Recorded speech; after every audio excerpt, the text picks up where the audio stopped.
fellow female activists and anyone new. Hi, hello, Cathy here, your wellness coach. And we are in our wellness series playlist and we are in movement and we are continuing. Okay, so this is our High-5 techniques.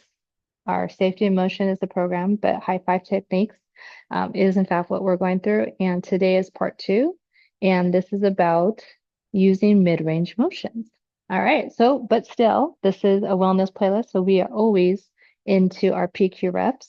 So I'm going to be standing, but you can be sitting, you can be laying down, okay? Obviously, if you are in motion somewhere, don't close your eyes.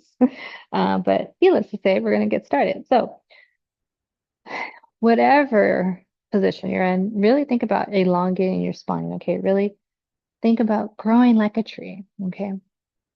Pull back pull back your shoulders. And if you so wish, you can close your eyes. What I want you to do is think about your breath. I don't want you to change it. I want you to observe it. What in your body is moving because of your breath?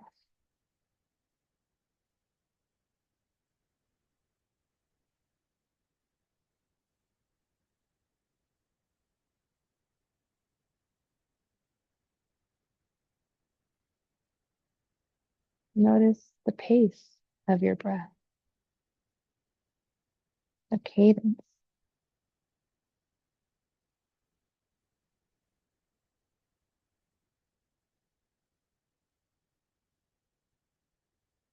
Now I want you to change your focus. If you're able, please listen to the furthest away sound you can hear.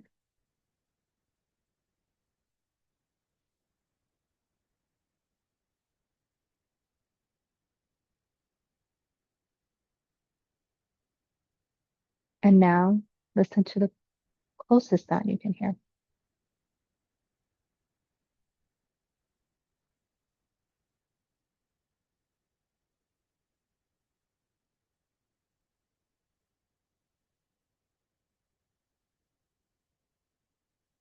And now go ahead, if your eyes are closed, open them. That was, if you're new here, what we call positive quotient repetitions or PQ reps. That slowed your mind down enough that it reconnected, I hope, to your body. Too often we are in unfortunately, our fight or flight mode. Okay. So we're overloading our um, sympathetic nervous system. Okay. We are unfortunately always in fight or flight, especially right now as we are facing and dealing with fascism in the United States. And what we just did, hopefully, brought you back into your body, connected your mind again with your body. And we then hopefully switched you from the sympathetic to the parasympathetic nervous system, i.e., your rest and digest, where we find sage. Okay. So you can learn more about that if you want to connect with me. All right, so today, again, this is part 2, okay? So it's a 5-part series, the High-5 techniques, and the actual program is Safety in Motion. You can look them up. I believe that's the name of the company. And not to get too far into it, but I learned these techniques pretty much in the early 2000s. And because of them, I have probably saved myself hundreds of thousands of dollars worth of physical therapy by being able to make sure that I keep my body safe at all times. All right, so um, last time we had the movement, you know, video, we were talking about you always want to keep, okay, your elbows as close to your body as possible, right? And that means you're staying in the green, the yellow, or the red zone. And we want to stay in the green zone as much as possible. Yellow, sometimes you get in there, and then red, you don't want to be in there if ever, right? And we also stated, okay, that sometimes you're in the red zone, sometimes you're in the yellow zones, but as soon as you can, bring yourself into a green zone. So today, we're going over the second, again, technique, which is use mid-range motion. You kind of see a theme here. Use mid-range motions, stay close to your side. Your body in space, okay, is already dealing with gravity. What we're trying to do, okay, on any given moment when we're in motion, is keep our body to intact and with as less force on it as possible. And that's what these techniques can help you do, help you perform. So let me give you the suggestions of use mid-range motions. Okay. Why do we want to, use mid-range motions? To protect tendons and nerves in your wrist and hands. Okay. How do you do this? Okay. You carry the weight on your arm. All right. You avoid carrying with your wrist bent all the way back, and you push with the power of the side of your hand. Okay, so this is the side of your hand. So instead of doing this, okay, which we often do, I want you to start thinking about putting your hand like this. So you want to avoid pushing with the thumb and index fingers. Okay, and I'm closing my eyes because I don't like having to look forward with my reading glasses. But you don't ever want to use the index finger or the thumb to do the work that the other side can do. And then you want to also steer, okay, using the 9 and 3 position. So actually, if you're, actually steering anything or holding anything, instead of 10 and 2, you actually want to be 9 and 3, okay? And you want to reposition your body to the target, okay? Reposition your body or the target. So using mid-range motion. So I'm going to actually start at the bottom and go back up. So what I just said, you want to, okay, let me make sure I said that right. I wanted to start with that because I kind of jumped around, but reposition your body or the target. So what do we do as humans? We want to take shortcuts. So let's say I want to pick this up, and let's say it's heavier than it is. There's nothing in it, so it's empty. But let's say that it had, stuff in it, so it's heavier. Well, what we learned last week, okay, or last time, sorry, in part one, is that instead of carrying it like this, no, no, no, this is still yellow. How about I just come to it? And even better, instead of being kind of torqued, i.e., my spine is not straight. My spine is straight now. That's what that last sentence meant, is that you want to reposition, okay, your body or the target. So had I tried this, well, I have torque going on. Whenever, let me put it this way. This is neutral. Okay, my spine is neutral. Now I have scoliosis, so you will notice I am not very symmetric, but this is symmetric for me, or as best as it's gonna get. Whenever I start to twist at all, and this technically is not neutral anymore. Okay, so whenever you start to twist your spine, okay, or your torso, that means you're not in neutral anymore. So that means you're putting torque, okay, you're putting force on your back. So even this, even though it's not full with anything, if I were to pick this up, I'm not putting myself in a very good position. Better is this. This is so light. And the closer I get, the easier it becomes. Okay, why? Because I'm getting rid of that excess force.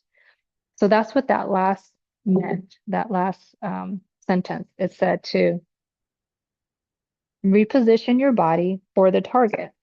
So instead of saying, okay, yeah, here I come. No, no, no. We're going to slow down and say, I'll be right with you. You're going to pick it up, come to you, and say, yeah, I'm coming. You're not going to shortcut. Okay. That is how you hurt yourself. And again, be aware that because I learned these techniques, I probably saved myself again tons and tons of money in physical therapy because I always paid attention. And to this day, I still use everything I learned. Okay, so be aware. Stop taking shortcuts because it's going to hurt you more than it's going to help. And going back upwards, it talked about steering. It brings this up because it's again focusing on the fact that when you are like this, okay, you're at the 9 and 3 position. And again, you are in a very good, it's very solid. Okay. The torque is gone because I'm using all parts of my body to help lift this. When I'm at the 10 and 3, okay, this is 10 and 3. Let's just say that there's something here. Look what just happened to my elbows. Uh-huh. So when you're steering, yeah, you might be up close to it like me. Unfortunately, I have short limbs, and so I get to be probably too close to the any steering wheel really. But I have my hands here at 9 and 3. Why? And unfortunately, most steering wheels have like that cushion part at the 10 and 2. Well, how do race car drivers, if you watch them, not only is there's a reason why their wheels are really small, the steering wheel, but beyond that, and some of them aren't even wheels, right? They're like actual control panels now, right? Like paddles. But in a regular vehicle, you still have a steering wheel, and you should put your hands at 9 3. Why? Because look what just happened. What did I do? I went from 10 and 2, which now I'm in the yellow zone, almost in the red zone, but at 9 3, what happened to my elbows? They got closer, which means I am not hurting myself. There is very little chance that I'm going to push and pull away in a way that's going to harm me. Okay. So that's why they brought this up. Again, they're talking about mid-range motion. This is not mid-range. Okay. This is mid-range. All right. So give yourself the benefit of at least trying out, okay, these methods, these techniques, and seeing how you feel. Okay. I guarantee you're going to feel really awesome. All right. So now I'm going to show you what it looks like to use, okay, the mid-range motions. How many times, okay, this is a perfect example. We want to close something. Let's say it's a door. I would use that, but I don't want to get my camera, try to move the camera. So how many times do we do this? I can feel right now, everything is torqued, okay? In yoga, which I'm a practitioner of yoga, we're always in flexion. This is not easy on our wrist. How do you think? And keep in mind, we're bearing a lot of weight, right? We're bearing tons of weight on our hands like that, right? Our wrists are taking a lot of pressure, but there are ways to diminish that pressure. That same pressure, though, is right here. And even though this lid isn't very heavy, depending on how far away I am from it, it can be extremely heavy. I've just increased uh, the torque, the force that it's going to take to use. Okay, so you're using, unfortunately, this part of your wrist, the tendons, right? There's not a lot of support. So when I try to close this, and then I'm in the red zone. Come on. This is hurtful. Okay. It's going to wear and tear your wrist. And I already have, like I said, carpal tunnel.